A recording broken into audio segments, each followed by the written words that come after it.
Psychiatrist और psychologist में क्या फ़र्क होता है? आइए दोस्तों, मैं डॉक्टर अंकित राल, आपका साइकेट्रिस्ट। मैं आपको आज बहुत सिंपल भाषा में समझाना चाहता हूँ साइकोलॉजिस्ट और साइकेट्रिस्ट में क्या फ़र्क होता है। उससे पहले मैंने ये टॉपिक इसलिए चुना है क्योंकि मुझसे बहुत सारे पेशेंट्स ने बोला है कि डॉक्टर साहब मुझे साइकोलॉजिस्ट को दिखाना है, बल्कि वो दिखाना साइकेट्रिस्ट को चाहते थे। कई बार उन्हें साइकोलॉजिस्ट को दिखाना होता है, लेकिन वो बोलते हैं कि डॉक्टर साहब साइकेट्रिस्ट को दिखाना है। फिर मुझे हर बार 10 मिनट 15 मिनट उनको समझाना पड़ता है कि देखिए आपको साइकोलॉजिस्ट की जरूरत है, देखिए आपको साइकेट्रिस्ट की जरूरत है। तो आइए जानते हैं साइकोलॉजिस्ट और साइकेट्रिस्ट क्या होते हैं, क्या काम करते हैं और दोनों की किसको कितनी जरूरत है। तो सबसे पहले बात करते हैं साइकेट्रिस्ट की। साइकेट्रिस्ट कौन होते हैं दोस्तों? साइकेट्रिस्ट होते हैं एमबीबीएस डॉक्टर्स जो कि मेडिकली रजिस्टर्ड होते हैं और उन्होंने 5 साल एमबीबीएस की पढ़ाई करी होती है, उसके बाद पीजी करी होती है एमडी साइकेट्री में, उसके बाद या डीएनबी साइकेट्री में उन्होंने पीजी करी होती है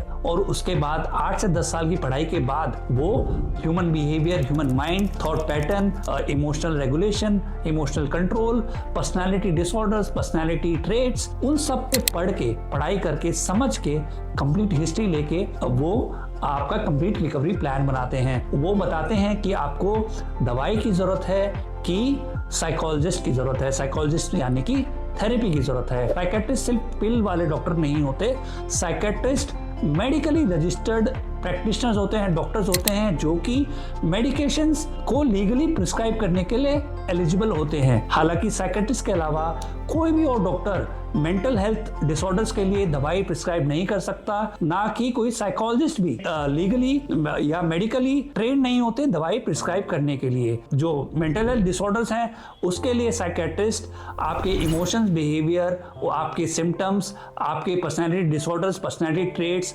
आपकी चाइल्डहुड हिस्ट्री, आपका ट्रॉमा, आपके इमोशनल ट्रिगर्स, इन सब पे काम करके आपके डिसऑर्डर को समझ के, चाहे वो डिप्रेशन हो, एंजाइटी हो, स्किज़ोफ्रेनिया हो, पोस्ट ट्रॉमेटिक स्ट्रेस डिसऑर्डर हो, ओसीडी हो या सब्सटेंस डिपेंडेंस हो या कोई सेक्सुअल अब्यूज हो, सेक्सुअल डिसऑर्डर्स हो या चाइल्डहुड ट्रॉमा हो, चाइल्डहुड डिसऑर्डर्स हो या ओल्ड एज में डिमेंशिया या ओल्ड एज में एल्जाइमर्स या ओल्ड एज में मेमोरी की कोई दिक्कत, उन सब दिक्कतों को साइकेट्रिस्ट जो है हिस्ट्री लेके समझ के आपको दवाई देने में सक्षम होते हैं, मेडिकली रजिस्टर्ड डॉक्टर्स होते हैं। अब बात करते हैं कि साइकोलॉजिस्ट कौन होते हैं। दोस्तों साइकोलॉजिस्ट भी मेडिकल डॉक्टर्स नहीं होते। साइकोलॉजिस्ट एमफिल से डॉक्टरेट की पढ़ाई, जिसे हम पीएचडी करते हैं, एमफिल की पढ़ाई करके आरसीआई रजिस्ट्रेशन करवाने के बाद या बीए एमए करके वो साइकोलॉजी में इंटर्नशिप करके साइकोलॉजी को प्रैक्टिस करते हैं। साइकोलॉजी में प्रैक्टिस करना वो सीखते हैं कि कैसे ह्यूमन बिहेवियर को उनके हिस्ट्री टेकिंग से या लंबे सेशन से समझकर उनके जो ट्रिगर्स हैं, उनका जो ट्रॉमा है, उनके जो इमोशंस हैं, उनको समझकर लंबे लंबे सेशन में एक तो उनको वेंट आउट थेरेपी से बाहर निकलवाते हैं या कैसे उन पे काम करते हैं। देखिए साइकेट्रिस्ट और साइकोलॉजिस्ट की ज़रूरत होती है जब भी कोई डिसऑर्डर अगर सीवियर है जो कि काउंसलिंग से ठीक नहीं हो सकता, जो कि बात करने से ठीक नहीं हो सकता, जिसका ट्रॉमा नहीं निकल सकता, तो फिर साइकोलॉजिस्ट की जगह उन्हें साइकेट्रिस्ट के पास जाना पड़ता है।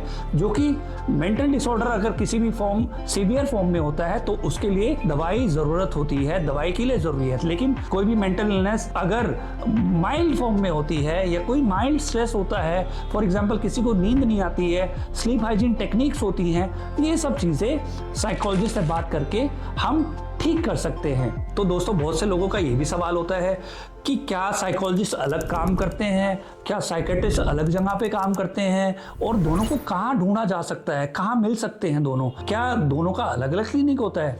देखिए दोस्तों साइकोलॉजिस्ट और साइकेट्रिस्ट को एक साथ ढूंढा जाता है, क्योंकि अगर किसी साइकेट्रिस्ट का क्लिनिक है तो या कोई हॉस्पिटल है तो उनके अंडर साइकोलॉजिस्ट काम करते हैं। साइकेट्रिस्ट आपको देखने पे, असेसमेंट पे डिसाइड करते हैं कि आपको थेरेपी की ज़रूरत है या मेडिसिन की ज़रूरत है।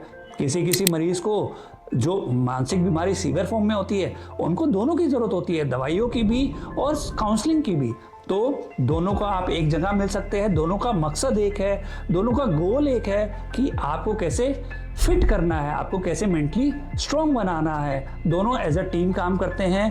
आप किसी के साथ भी जा सकते हैं। अगर आप एक साइकोलॉजिस्ट के पास जाते हैं तो साइकोलॉजिस्ट आपको बता देंगे कि देखिए आपको एक साइकेट्रिस्ट को दिखाना चाहिए। अगर आप साइकेट्रिस्ट के पास जाते हैं, जाहिर सी बात है उनके अंडर साइकोलॉजिस्ट होते हैं। साइकेट्रिस्ट आपको असेसमेंट पे पूरा बता देगा कि आपको साइकोलॉजिकल असेसमेंट के साथ साथ साइकेट्रिक दवाई की ज़रूरत है, और ऐसे ही आप मेंटली स्ट्रांग हो सकते हैं।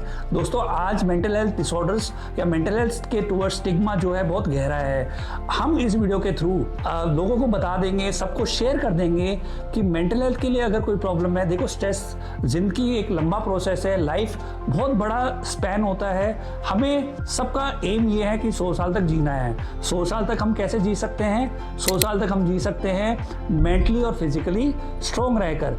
कई बार उतार चढ़ाव हर किसी की लाइफ में आते हैं, हर कोई गिरता है, हर कोई स्ट्रेस में जाता है। कुछ लोग कोप अप कर सकते हैं, कुछ लोग नहीं कर पाते हैं। जो लोग नहीं कर पाते हैं उनके लिए हम as a mental health team, as a mental health professionals always आपके लिए मौजूद हैं। तो मुद्दा ये नहीं कि किसको दिखाना चाहिए, मुद्दा ये है कि आपको दिखाना चाहिए। तो आज आप इस वीडियो को ज़्यादा से ज़्यादा शेयर करिए, लोगों को बताइए कि अगर आपको छोटा मोटा भी स्ट्रेस है तो उसके लिए भी आपके लिए ट्रीटमेंट अवेलेबल है। दोस्तों, आप मेरे को फॉलो करते रहिए, सब्सक्राइब कीजिए, और मेरे आने वाली हर वीडियो पे आप अपने कमेंट सेक्शन पे कुछ भी फीडबैक छोड़ सकते हैं।